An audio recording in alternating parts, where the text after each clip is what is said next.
All right. Good job on that, Jeff. Thank you. Yeah, good job on the beers, everybody. Let's get into the meat of the show. This should be fun. Booze news. We discuss interesting, noteworthy.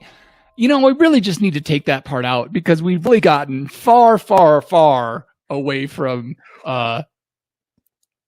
interesting and noteworthy. It's just all stupid stuff. Interesting. They're just not newsworthy. That's true. Or noteworthy. All right.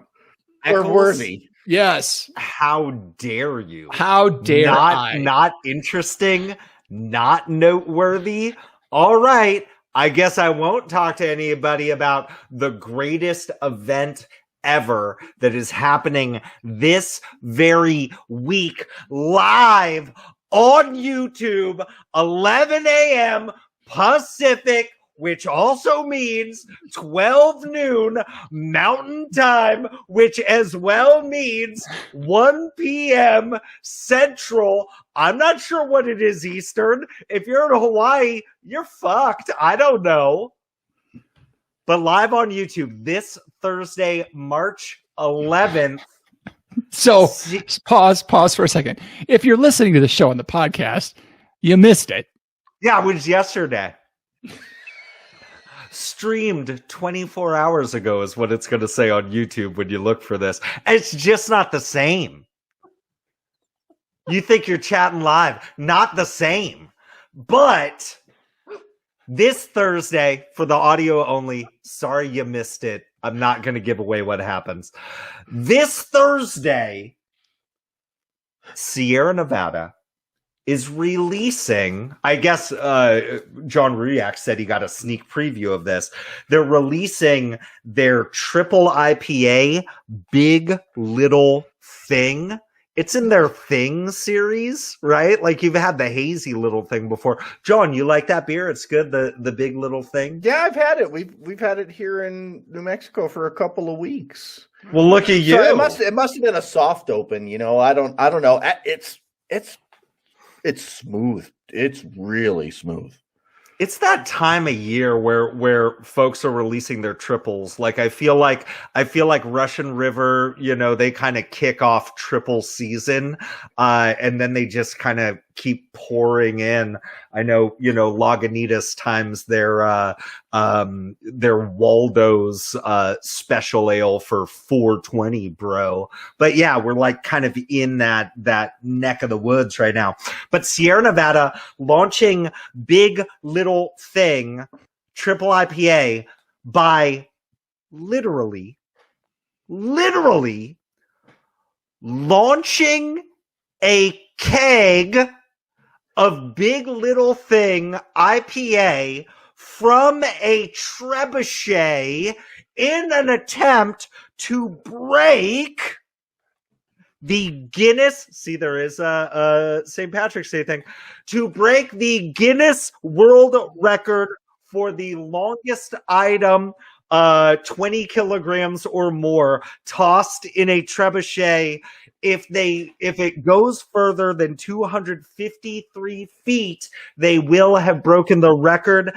However, they anticipate that they are going to launch this motherfucker in excess of 300 feet. That is one football field from end zone to end zone. You're going to watch, right? Totally. You're going to watch, John, right? Oh, for sure.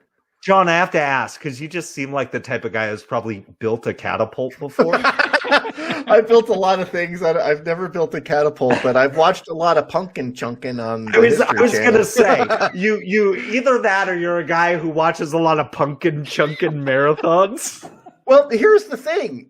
Here in New Mexico, just over the Sandia Mountains, in the over south of Moriarty, it is the largest growing area for Mexican pumpkins, which is what pumpkin pies are made from. And those are the good ones, right? Yeah, the small ones are about this big, and they freeze them solid, and they have pumpkin chunking contests out there. It's been a couple of years since they've done one out there, but it does happen not too far from here. My biggest question. They've never launched a keg, and it's going to be interesting because the way trebuchets work is you basically have this huge weight and it drops, and you've got a sling attached to a pivot that just like. Just the physics of lifting something that weighs 168 pounds and chunking it or chucking it for any distance is kind of, cool.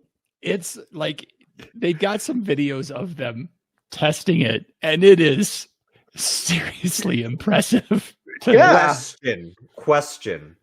Is this a full keg of Big Little Thing? Or is this an empty keg? How much does an empty keg weigh? Does an empty keg over weighs 20 kilograms? No, an empty keg weighs about 33 pounds. Okay. So it must full be keg full. Weighs 161, 164, depending on the beer. And so correct me if I'm wrong, John. Into a keg, the beer is flat, so we don't have to worry so much about pressure or... No, it's carbonated? It's carbonated.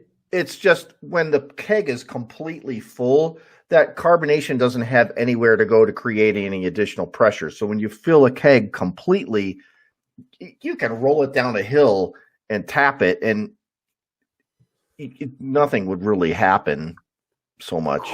Question. If I was standing in the target area with a sword and it lands on my sword, is it then gonna release all this carbonation and fly an additional however many feet? First it would have to hit the moment. The moment of impact would have to be absolutely perfectly perpendicular to the point of the sword, or else, you'd be squished. At which point it would kill you. So. At which point it would kill you. So no, it's like the fallacy of shooting a bullet into a full propane can. It doesn't explode. It doesn't. Movies have it all freaking wrong. It's like the fallacy. This is for all my California friends.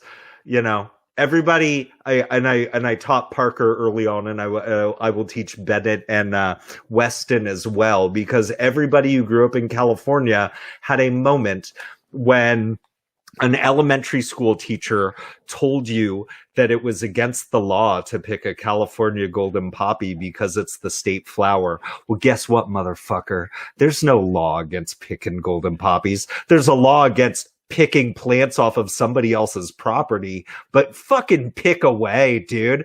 Pick away. There's a gazillion California golden poppies. Anyway, it's a fucking weed, man. Well, here's the thing. I mean, we previewed the thing, and everybody's seen like those drawbridges where there's this like block of concrete that's the size of a city block. That's the counterweight for the drawbridge. They just let it go and it lowers and the bridge goes up. Well, that's what that trebuchet looks like. It looks like one of those blocks off of a drawbridge. Yeah. Question. What? If the integrity of the cable holding the sling, holding the keg is off, like just one of the wires is just a little bit frayed, would there be any danger in being anywhere close to the trebuchet? If you were to the side, no, it would just snap right off and just fall, and that thing would go up and flip around. I mean, no, if you were standing to the sides, I wouldn't stand directly behind it. Question. Is it unsafe to climb on top of the counterweight, and just before they release it, you say it in an ominous voice, going down? I'd like to see Steven Tyler do that.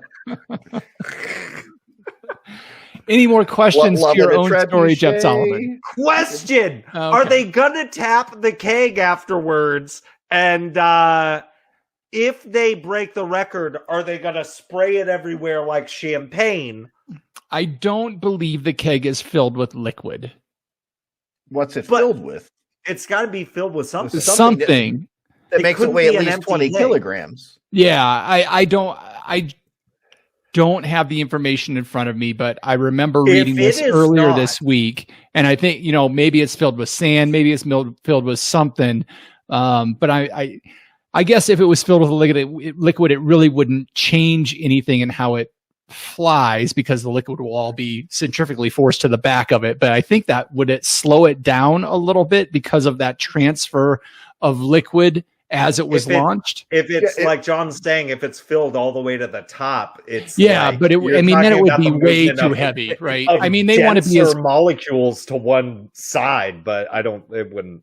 But they want to fill it with something to make it uniform. The cross sectional weight is even throughout the entire length and diameter of the projectile, or else you will cause an imbalance, and it could whip off into another direction. It'd be like throwing a screwball or a wiffle ball. If it travels like a knuckleball, I think that says a lot to whether or not Sierra Nevada knows what they're doing when it comes to brewing properly. I think they're probably filling it with like meat.